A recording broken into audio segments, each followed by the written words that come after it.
Hi, my name is Guy Smagghe. I'm the director at Presbyterian World Service and Development, and I'm happy to share the message with you today. Love your neighbor as yourself. Jesus told us that this, along with loving God, is the greatest commandment. It also is a hard one, as our society continuously encourages us to look after ourselves, primarily after ourselves.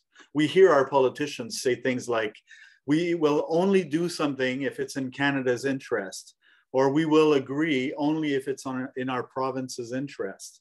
Honestly, that irks me when I hear those phrases, because they encourage us to close our minds to the needs of others, of our neighbors nearby and far away, who may actually need a little more compassion and solidarity from places like Canada. We live on a relatively small planet in a vast universe. My passion for astronomy helps me to keep that in perspective. And how is our human family doing on this small planet?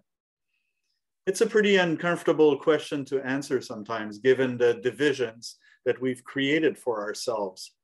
All these little kingdoms that prevent us from collaborating for the greater good of all.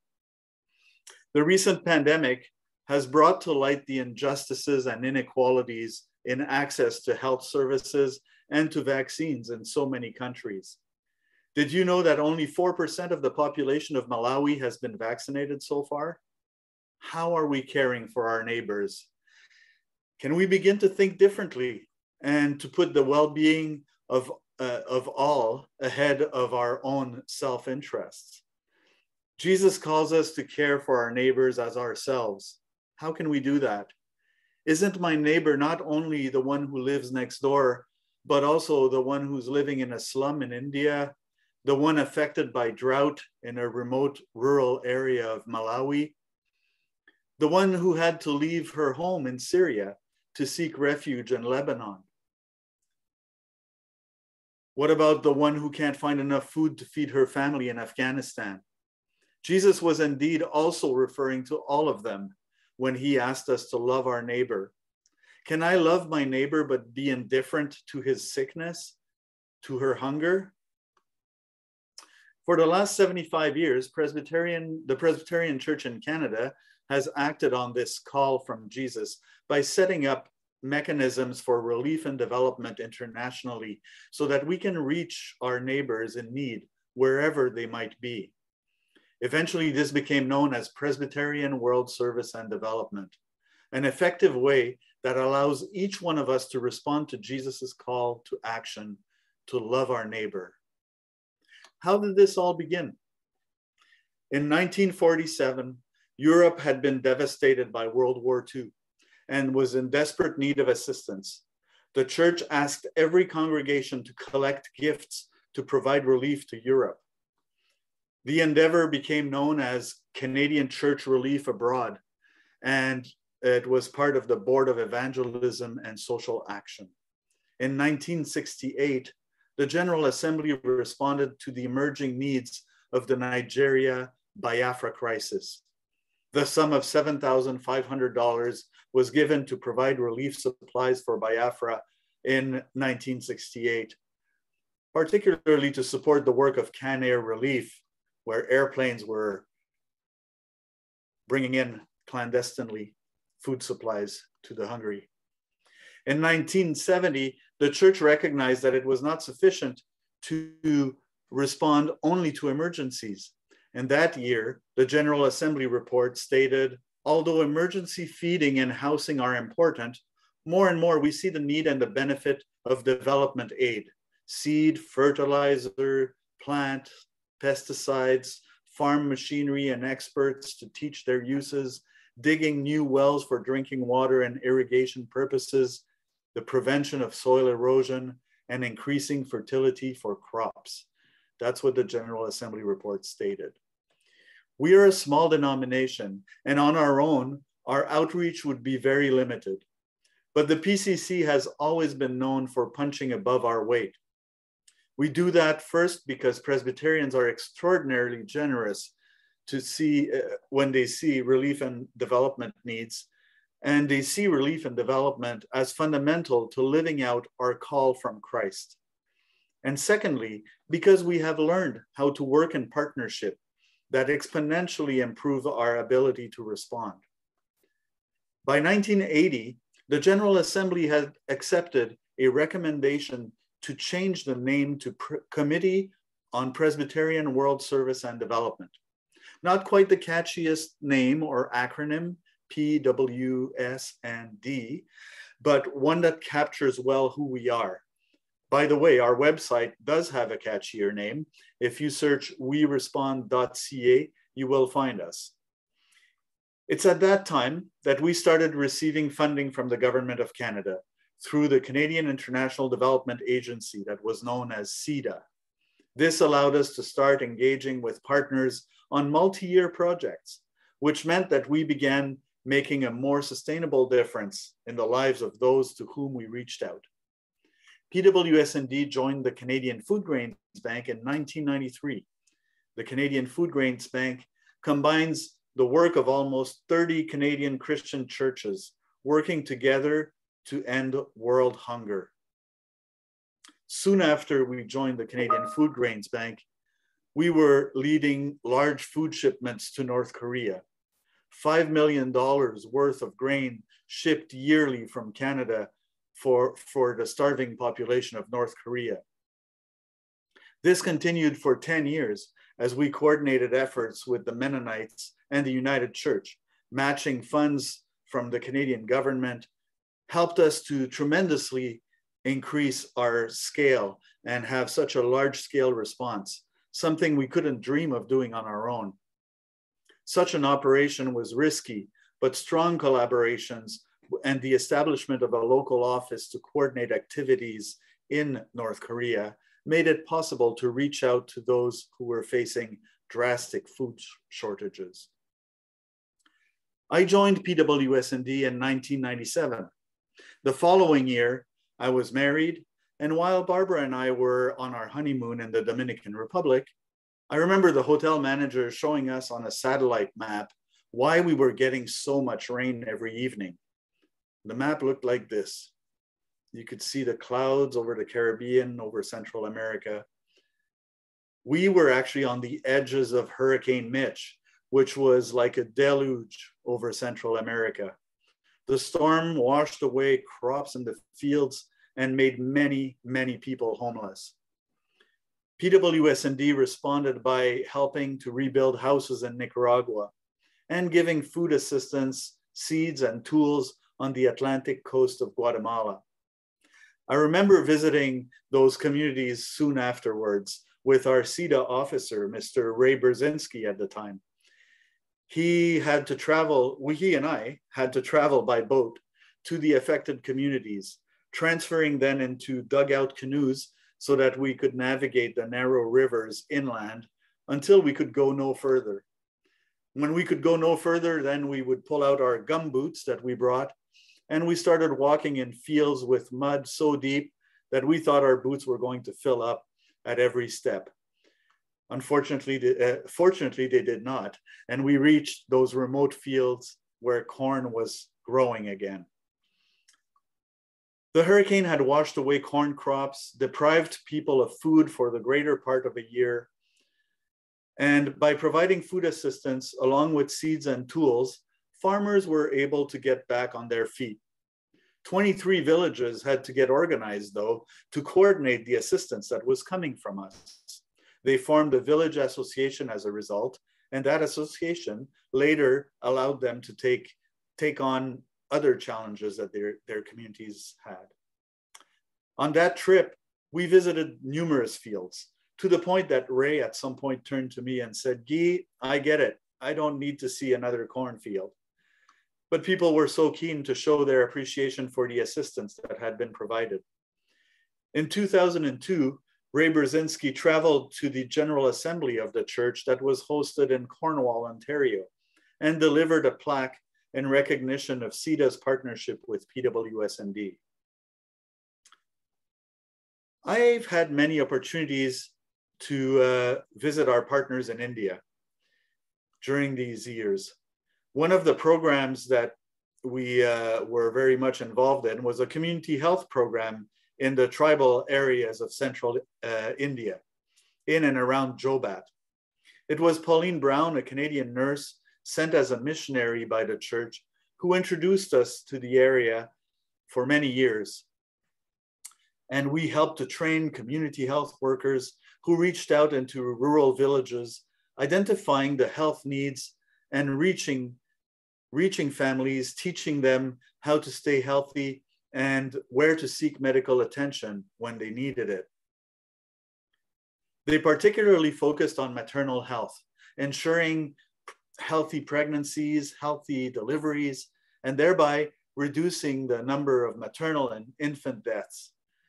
We have since undertaken similar maternal and child health programs in Afghanistan and in Malawi with great life-saving and life-changing results.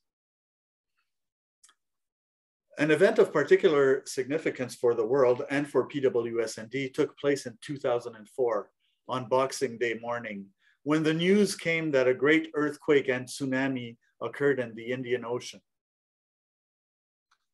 For many of us, it was the first time we grasped the biblical magnitude of what is a tsunami.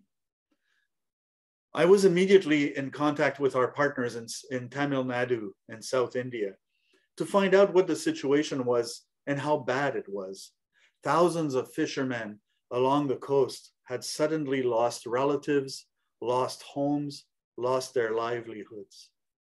We quickly joined with the Anglicans and the United Church and the Mennonite Central Committee to create a joint response and put together a $6 million proposal to the Canadian government. For the next 5 years, we engaged in rebuilding houses for those who had lost their homes. We built community shelters so that they could resist to future emergencies. We trained youth in trades other than fishing and provided nets and boats for those who could continue to fish. We also supported women with the establishment of small businesses and provided psychosocial care for so many who had experienced loss and trauma. Every 6 months, I would travel to India to work with our partner on a joint steering committee to implement the project. Our joint initiative was known as PUMA. It stood for Presbyterian United Mennonites and Anglicans, PUMA. That ended up being the largest Canadian government-funded initiative in India in response to the tsunami. And we were able to do this thanks to our partner CASA in India and to the ACT Alliance. Every year, we respond to large and to small disasters around the world, whether or not they're covered in the news. We respond because we're called by our faith to respond. As we read in our Living Faith Statement, we cannot claim to love God, whom we do not see, if we hate those about us whom we do see. Love of God and love of neighbor fulfills the law of God. Through our partnership with the Canadian Food Grains Bank and ACT Alliance, we have a broad network that gives us the ability to respond rapidly to emergencies. We contribute resources to a rapid response fund at the ACT Alliance, and that fund is allocated for quick responses to disasters as they happen in the world. I cannot name the exhaustive list of disasters that we've responded to over the years, but I have to at least mention the Haiti earthquake in 2010, Typhoon Haiyan in the Philippines in 2013, Cyclone Idai in Southern Africa in 2019, all of which received generous donations from Canadian Presbyterians. Unfortunately, there are disasters that are much more complicated to respond to and have deeper and more lasting consequences. We tend to call those human-caused disasters, as they originate from conflicts that force families to leave their homes and seek safety far away. Sometimes they have to cross borders, sometimes they have to be away for many years, sometimes indefinitely.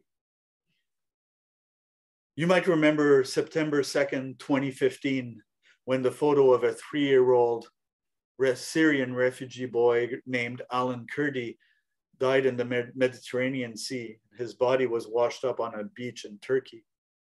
Alan and his family were Syrian refugees trying to reach Europe from Turkey. This event was a trigger for Canada to wake up to the tragedy of the Syrian refugee crisis. PWS&D and the Presbyterian Church in Canada scaled up their refugee sponsorship efforts to respond to the needs. Prior to that, we had one part-time staff focusing on refugee sponsorships. Now we have 2 full-time staff dedicated to that ministry. As we speak, we're actually looking at supporting sponsorships of Afghan refugees, but there are many roadblocks. Canada has come short so far of meeting its promise to bring in 40,000 refugees from Afghanistan, with only 15% of that number having arrived so far. I still receive messages from current and former staff of our partner there, asking us to help them to get to Canada, as their lives are seriously threatened under the Taliban because of their work, because their work was linked to our Christian outreach. We are also ready to assist people in Afghanistan with food assistance to get through the winter months, but we're facing new challenges. The global community faces pressures to prevent a widespread famine that has its origins in the global sanctions against the Taliban, which was labeled as a terrorist group. We hope that our country can soon provide the legal framework to make humanitarian assistance possible, as the vast majority of people in Afghanistan who are the innocent victims of this tragedy are facing serious food shortages. North Korea, Afghanistan, why do we decide to work in such places under such tyrannical regimes? Our call from Christ transcends political differences. A hungry person is a hungry person, and we have an obligation to respond to need, regardless of where it occurs. They are our neighbors too, even if they're hard to reach, even if they're not Christians. So here we are in 2022, looking back at 75 years of work and looking forward to the challenges ahead of us. Climate emergencies, political instability, conflict, all of these are creating new parameters with new challenges to reach out to those who are left out.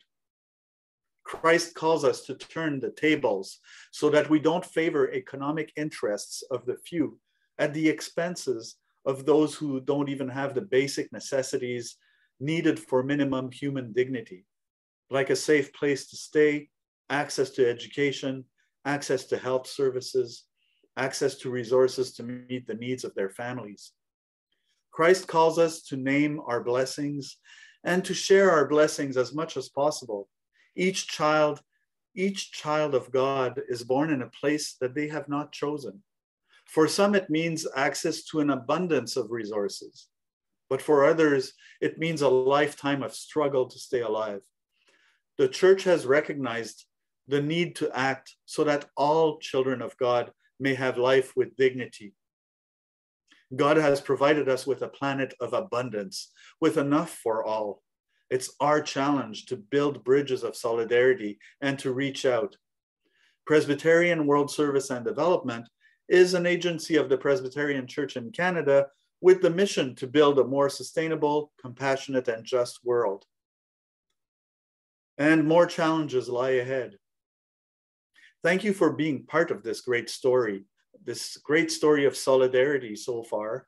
And as Jesus invited us, I invite you to continue to love your neighbor, the one you can see and the one you can't see, but to whom you can reach out through Presbyterian World Service and Development.